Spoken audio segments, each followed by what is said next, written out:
Imagine your best friend lives 500 kilometers away. Today, you would probably drive a car, maybe ride a motorcycle, maybe book a flight. Easy. But thousands of years ago, there were no cars, no trains, no bicycles, not even horses, at first. So how did humans travel across entire continents? Did they ride dinosaurs? No.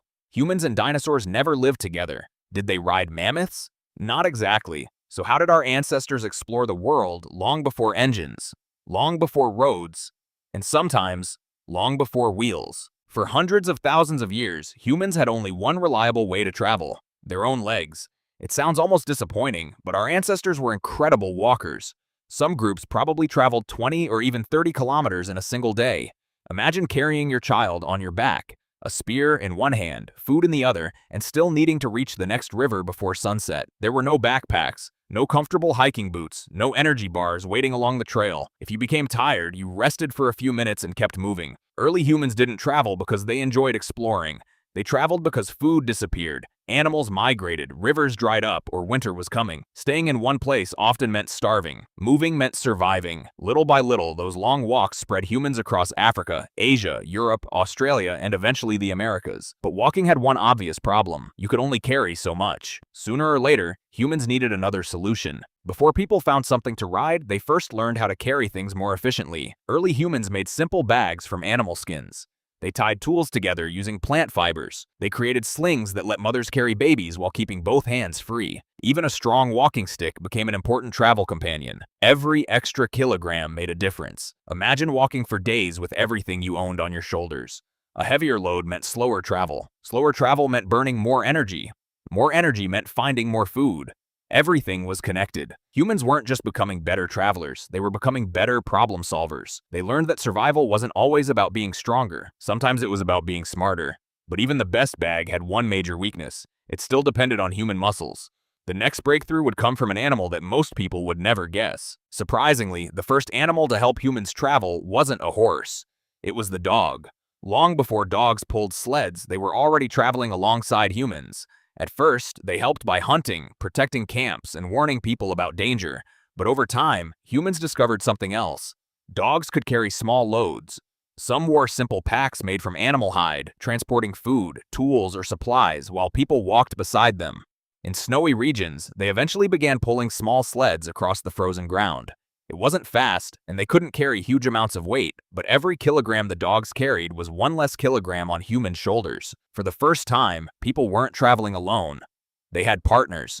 Humans and dogs explored forests, crossed frozen rivers, and followed migrating animals together. It was the beginning of a partnership that would last thousands of years. But dogs had one limitation: they were too small to carry people. Humans still dreamed of traveling farther, and much faster. Here's something most people never think about. Humans crossed the ocean before they invented the wheel. Thousands of years ago, people somehow reached Australia, even though it was separated from Asia by open water. That meant one incredible thing: they already knew how to build simple boats. Nobody knows exactly what those first boats looked like. They may have been wooden rafts tied together with vines, or hollowed out logs floating across calm water. Whatever they used, it worked. Imagine standing on a tiny raft with nothing but a wooden pole, looking at the endless sea ahead. No compass, no map, no life jacket, just courage, and hope that land was somewhere beyond the horizon. These early journeys changed human history forever. Oceans that once seemed impossible to cross slowly became highways connecting new lands. But water could only take people so far. Once they reached land again, they still faced the same old problem. How do you move faster across thousands of kilometers? The answer finally arrived on the great grasslands of Central Asia. There, humans stopped seeing wild horses as something to chase. They began seeing them as partners. At first, horses were probably kept for food, but people soon realized these powerful animals could do much more. A horse could travel farther in a day than a person on foot. It could carry heavy supplies, follow migrating herds, and eventually carry riders across enormous distances. Imagine seeing someone riding a horse for the very first time. It must have looked almost magical. Suddenly, journeys that once took weeks could become much shorter. Communities that had been separated by vast open plains could now meet more often, trade more goods, and share new ideas. Horses didn't just change transportation. They changed communication, trade, exploration, and even warfare. But even horses couldn't solve every problem. Carrying one person was impressive. Carrying an entire family's belongings was another challenge altogether. And that challenge inspired one of humanity's greatest inventions. Long before anyone thought of attaching a wheel to a cart, humans had already invented something much simpler: They dragged heavy objects across the ground. Imagine trying to move a huge animal after a successful hunt. Carrying it wasn't possible, so people tied it to long wooden poles and pulled it behind them like a giant sled. It wasn't elegant, but it worked surprisingly well, especially across snow, ice, or smooth grass.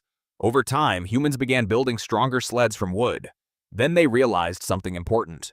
If a sled could carry food, it could also carry tools, building materials, and even children who were too tired to walk. In snowy regions, sleds remained useful for thousands of years and are still used in some places today. But dragging something across the ground always created friction. The heavier the load became, the harder it was to pull. Humans needed a way to make heavy objects almost float across the land, and that idea would become one of the greatest inventions in history. Then came the wheel. It seems so obvious today that it's hard to imagine a world without it, but for most of human history, nobody had one. The first wheels were probably not invented for transportation at all. They may have been inspired by wooden rollers used to move heavy stones or giant tree trunks. At some point, someone had a simple but brilliant idea. What if the log didn't roll away? What if it stayed attached to the cart? That single idea changed everything. Suddenly, people could move much heavier loads using far less effort. Carts began carrying food, pottery, wood, and supplies between villages. Trade became easier. Farmers could transport larger harvests. Entire communities became connected in ways that had never been possible before. One simple circle of wood quietly transformed human civilization. But even the best cart still depended on something important. It couldn't move by itself. Someone, or something, still had to pull it. Not every part of the world had horses, so people looked around and used the strongest animals available where they lived. In the deserts of the Middle East and North Africa, camels became known as the ships of the desert. They could travel for days without drinking and carry heavy loads across burning sand where wheels were almost useless. High in the Andes Mountains, people relied on llamas to transport supplies through narrow mountain trails. In South and Southeast Asia, elephants moved enormous logs and heavy building materials that no human could lift alone. In the Arctic, dogs pulled sleds across frozen landscapes where carts could never go. Different continents found different answers, but the idea was always the same. Humans didn't change nature. They learned to work with it. Every region discovered its own way to travel farther, carry more, and explore places that once seemed impossible to reach. But eventually, humans began asking a new question. What if transportation no longer needed animals at all? For thousands of years, even the best wagons had one frustrating problem. They were only as good as the ground beneath them. A muddy path could stop an entire journey. Heavy rain could turn a road into a swamp. Steep hills slowed everything down. People soon realized that building better roads was just as important as building better vehicles. Some of the first great road systems appeared in ancient civilizations, but one empire became especially famous for them: Rome. Roman engineers built thousands of kilometers of strong stone roads that connected cities across Europe, North Africa, and the Middle East. Many of those roads survived for centuries, and some are still visible today. Suddenly, merchants traveled farther, armies moved faster, and news spread more quickly than ever before. The road itself had become one of humanity's greatest inventions. But no matter how smooth the road was, wagons still had one problem. They depended on tired animals, and humans began dreaming of a vehicle that could move all by itself. For thousands of years, horses had been the fastest way to travel on land. It seemed impossible to imagine a world without them. Then, during the Industrial Revolution, everything began to change. Engineers built machines powered by steam instead of muscles. The first steam locomotives looked strange, noisy, and even frightening. Some people believed traveling that fast might be dangerous for the human body. Others laughed and said horses would always be better. They were wrong. Trains could pull hundreds of tons of cargo across enormous distances without needing rest, food, or water. What once took weeks could suddenly take only days. Entire countries became connected by railways, and traveling farther than ever before became normal. But trains had one limitation. They could only go where tracks had been built. Humans still wanted something smaller, something personal, something they could drive almost anywhere. That dream finally became reality in the late 1800s. Engineers combined wheels, an engine, and a lightweight frame into something completely new: the automobile.